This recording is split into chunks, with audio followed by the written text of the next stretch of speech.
એક રાજા હતો, એને એના રાજ્યમાં એવું ફરમાન કર્યું કે જે કોઈ ભક્ત હશે, ધાર્મિક હશે, એનો કોઈ પણ પ્રકારનો વેરો લેવામાં નહીં આવે. હવે આ રાજ્યમાં બધા લોકો આ વેરો બચાવવા, ટેક્સ ચોરી માટે બધાની માળા પહેરી દીધી, બધા ભક્ત બની ગયા. અને થોડો સમય છો અને રાજાના સૈનિકો વેરો લેવા ગયા. આ સૈનિકો આખા રાજ્યમાં ફર્યા અને ખાલી હાથે પાછા આવ્યા. રાજાએ પૂછ્યું કે કેમ વેરો લઈને આવ્યા? કે ના રાજા, બધા ભક્તો છે, અમારે વેરો લાવવો કોનો? અરે કે આવું? કે હા. કે ચાલો બધાને ઓર્ડર આપી દો કે રાજાએ બધાને દરબારમાં બોલાવ્યા છે, બધા ભક્તોને આમંત્રણ છે.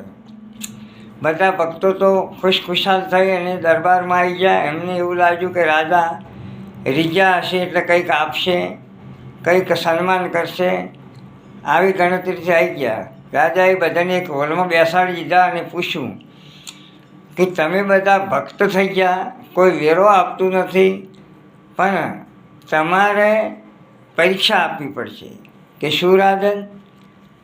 કે બધાને માથા કાપવામાં આવશે એક એક કરીને, અને જેનું માથું ભક્તિથી ધડ ઉપર ચોંટી જશે એ ભક્ત ગણાશે. અને આ હોલને તાળું મારી દીધું.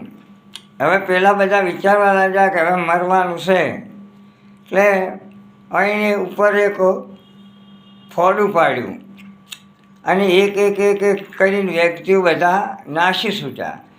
પેલી માળાઓ તૂટી તૂટીને મણકા પડ્યા, એક ટરક ભરાય એટલા.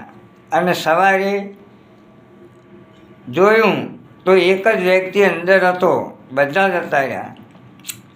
હવે આને રાજાએ શાબાશી આપી કે તું ભક્ત હાસો, તારો કાંઈ વેરો લેવામાં નહીં આવે. અને આવું જ હાલ આ ભાજપ સરકારનું છે કે આ બધા ધર્મના નામે ધર્મની વાત કરે, કોઈ રામના નામની વાત કરે અને વંડીઓ ઠેચી ઠેચીને અંદર જાય અને પોતે ધાર્મિક હોવાના દાવા કરે.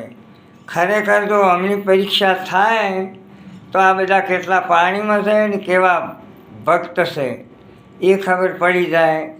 જય માતાજી.